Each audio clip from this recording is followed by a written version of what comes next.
quick little video here on some things that might not be talked about a lot. I have two pistons here.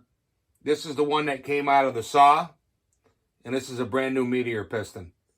And this is your 044 cylinder. Okay? So we take the piston and we check it down here opposite of the wrist pin. And then we check inside the bore there and come up with a number. Well, this piston came out at 1.964, and this new one here is at 1.967. But the clearance is 2.5 thousandths.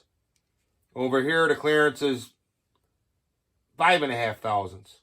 Now, could you run this piston?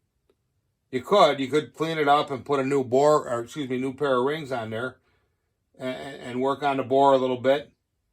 But you're at that number right there, 0.0055, which to me, you know, you're not gonna get as good of a heat transfer. It's probably gonna run a lot hotter.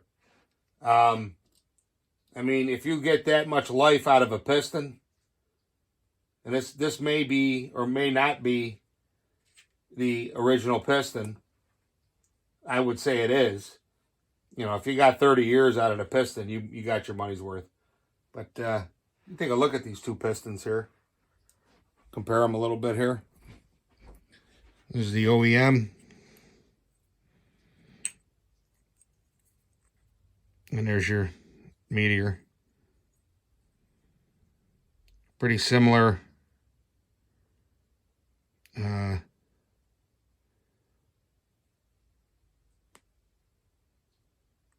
Pretty similar, but you notice the window's a little different there. See that little swoop-de-doo? Look at that. A little bit different. Look at the other side here. Yeah, same thing on this side. So as you can see on the bottom, it's a little bit different configuration.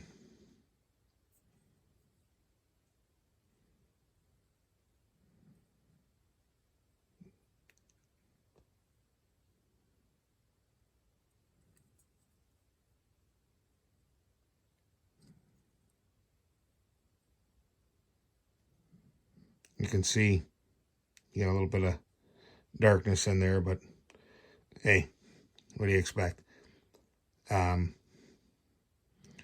These Meteors are pretty nice, these Meteor pistons.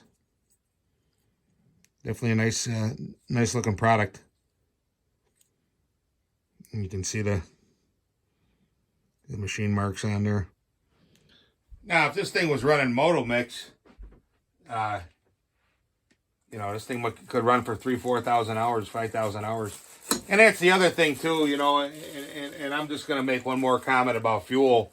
You know, if you're getting thousands and thousands of hours, you know, what's the cost now? I'm without the saw. Now I got to put money, time, everything else. Saw's not making me any money. So, like I said, there's a lot of ways to look at things, but, you know, I guarantee you this thing wasn't run on a Motomix. I'll guarantee you that, because if it was, it would still be running. I don't know how many hours this thing has on it, but I've got the serial number here. I think it's like a 1990 something. But they're nice saws. They're worthy when they're done up. They're worth it. I've got a few of these cases and whatnot, and I've got a bunch of 272s too that we can start farting around and putting together. But I also need a couple more parts for this saw. I got to get the OEM, the needle bearing. I need that the clutch spindle and that little keeper that goes on the brake here. When you take that out, there's a little clip that goes on there. I was prying it out and it shot over there somewhere, so I gave her a little shot of paint too. You know, I didn't strip everything down, repaint it, but knocked it out with a little bit of that Farmer's Rust-Oleum Farm and Implement. Stuff seems to be pretty good. It's, you know, I mean, if you wanted to restore the thing, obviously you would have to go way further than I did. But it was just more to get the case here. This was kind of exposed. The magnesium was exposed, especially down the runners there. It's just put a little protection on there and spiffy it up a little bit. I mean, these are worthy saws, these 044s. It's worth it to put a few dollars in them and get them to rip, because they do rip. There's just something about them, the way they're set up. If you got the right cylinder and you know how to build them, you can get them to move pretty good with just a good muffler mod. It's almost like a ported saw, you know.